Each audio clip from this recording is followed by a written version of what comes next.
Well, let's discuss this now with Behnam Ben Taleblu, Iran Programme Senior Director at the Foundation for the Defence of Democracies.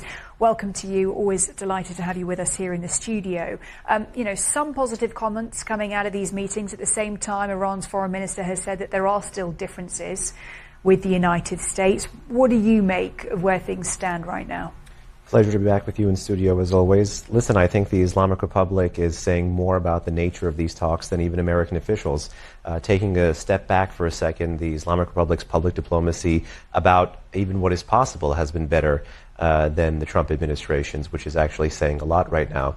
The million-dollar question with the administration is what framework is it taking to these talks? And until we know that, we won't know what side has conceded to whom. I think the Iranians are trying, therefore, to shape the information space as best as possible, moving this from can Iran have enrichment / can Iran have a nuclear program to how much of a nuclear program and how much enrichment can Iran have. I am really curious about the substance of all of this and what both sides are coming to the table with, because if you take a look at comments that we had on Wednesday from the US Secretary of State, Marco Rubio, he said any deal would require Iran to completely cease enrichment of uranium. And of course, we know Tehran says that its program is for peaceful purposes. I just wonder whether you think that this could be a bit of a bone of contention.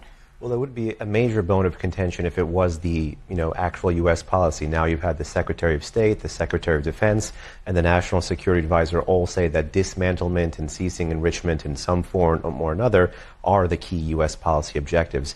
Yet talks have moved from political to technical, and still this hasn't been made manifest as a stumbling block. That shows you that, A, there is a greater political will in Washington to get some kind of a deal, or that Iran may be negotiating a bit more in private than it may be saying in public. Interesting. And in terms of that political will from Washington, what do you think the reason for that is in terms of international security, why Washington would want to see a deal? And then, of course, as well, for the Iranians as well, I imagine that this would have a very positive impact in terms of the lifting of sanctions and so on.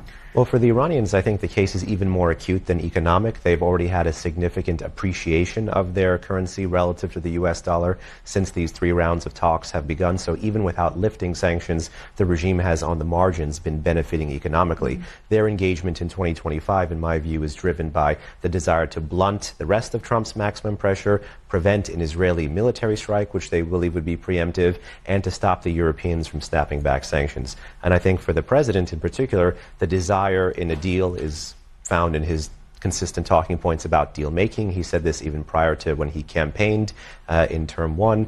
But I think in term 2, I think the international security context has drastically changed, and he may not feel, at least in this point in time, that Iran is worth expending more political capital over.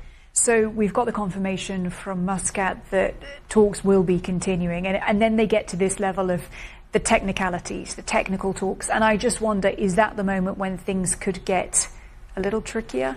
Certainly it could, and again, it depends a great deal on the framework Washington brings to bear in those technical conversations. We now know who leads those technical conversations, at least on the U.S. side.